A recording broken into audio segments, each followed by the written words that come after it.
welcome to the last section of the course. And what we're going to look at now is some key moments during World War II. Now, an important aspect to notice about this section is that you're never going to get a question that simply says, tell me about the key moments of World War II.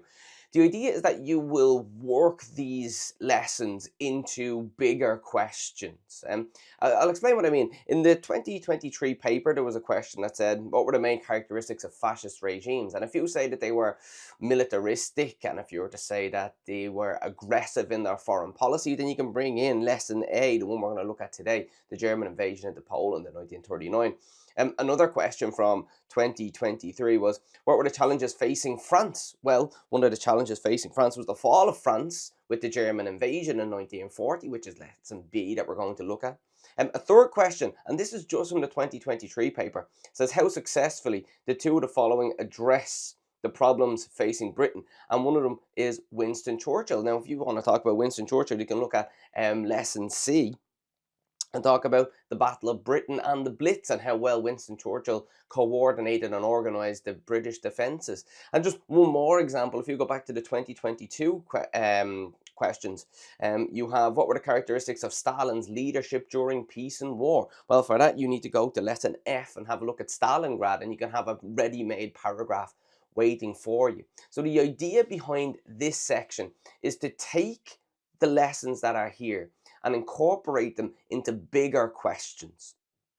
So let's get straight in. We look at the German invasion of Poland, and we know that this is the act that kicks off World War II, but we also know from previous lessons that it's not necessarily the only thing that kicks it off. There's a big lead up to this where we have some quite aggressive German foreign policy. And the key aspect of German foreign policy that is the most aggressive is what we see with the Gross Deutschland, with taking over the Saar region, taking over the going back into the Rhineland militarily, let's say the taking over of the Sudetenland, the Anschluss with Austria. But then we see the Lebensraum aspect of it, where we see them going into Czechoslovakia. The invasion of Poland continues this process.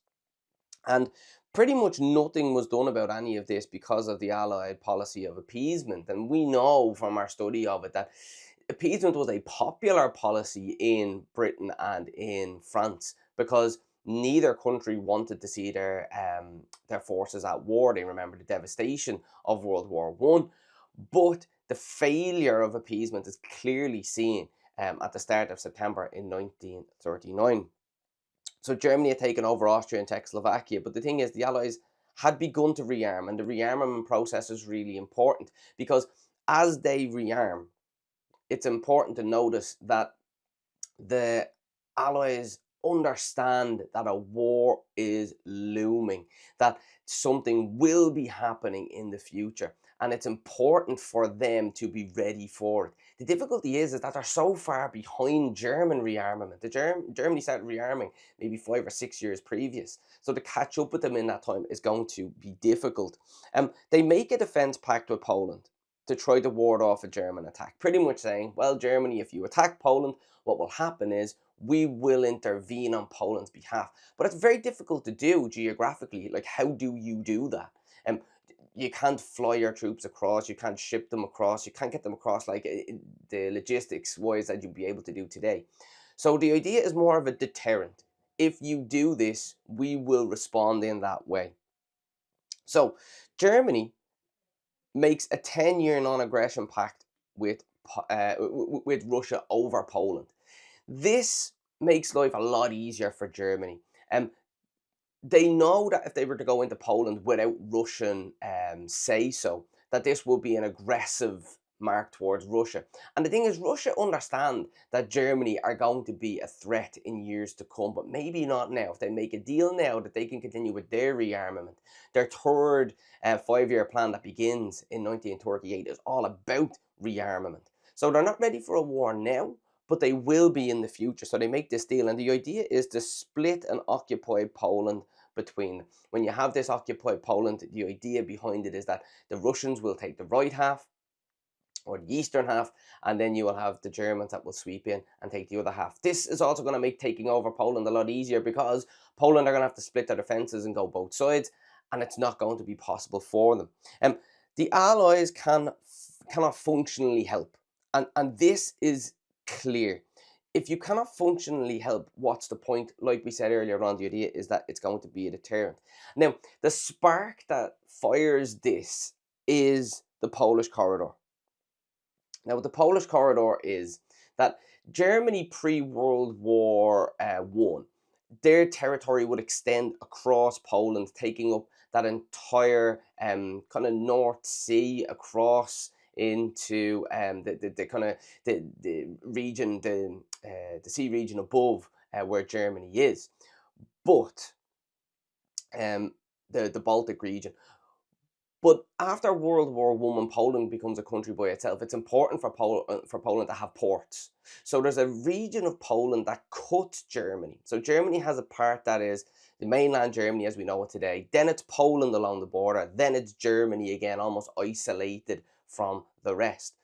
Germany demanded access to this region. They wanted land access to get across. They said it's Germany. Poland obviously deny this, and Germany used that as the spark.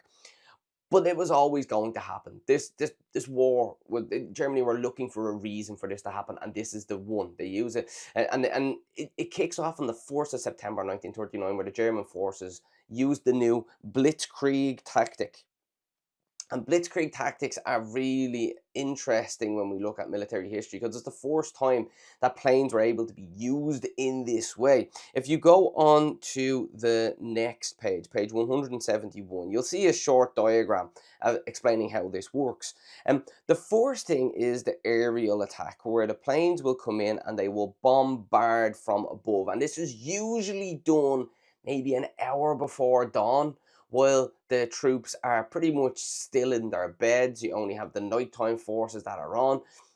Plus, you're using the cover of darkness to be able to do what you do. And now, aerial bombardments, they're pretty new when it comes to modern warfare. The second one then is really interesting because the second step is by using tanks. And tanks are used to penetrate. The idea is you get in and then you come around. Now, the idea behind getting around them is quite different to how tanks were used during World War One. In World War One, tanks were almost used like a shield, that you would march your troops behind the tanks and the tanks would go quite slowly. With the advances of technology for World War Two, the tanks were a lot faster. The tanks are there to break enemy lines that they will burst through because it's really hard to take out a tank. And this is especially early in the war where the anti-tank defenses haven't necessarily been developed yet. So once you've done that, what you'll notice is that the enemy forces can be split into one, two, three sections. And the idea is if you manage to divide your enemy forces, what you can do is you can encircle them, as you can see with the diagram here with the blue part. If you are able to encircle them, what it means is that you can be firing at them from all sides. Therefore, they need to either surrender or fight to the death. And the idea is that the Germans, because they're in control, you will make them surrender. The last step for encirclement, that involves infantry, that involves troops coming up behind. This is a brilliantly kind of devised tactic that the Germans use early in the war and to great effect. So if we go back to our notes again, what you'll see is that thanks to this brand new tactic, the speed meant that the Polish were unready and they are defeated in a month. And what you'll find is early in the war, a lot of these wars and taking over countries happens really quickly. And the reason why it happens really quickly is simply because of the skill of the German Wehrmacht, which is the German army, the skill of the Luftwaffe, which is the German Air Force, of being able to really make this tactic work. So it is definitely a common trait of fascist dictators and fascist leaders to have this aggressive foreign policy. We also see the advancements in war technology in this moment. So right from early in the war, we have German victories. But after this point, we have what's called the phony war. The phony war is pretty much nothing happens in Europe until the spring of 1940. And in the next lesson, we'll go and we'll have a look at that. I'll see you then.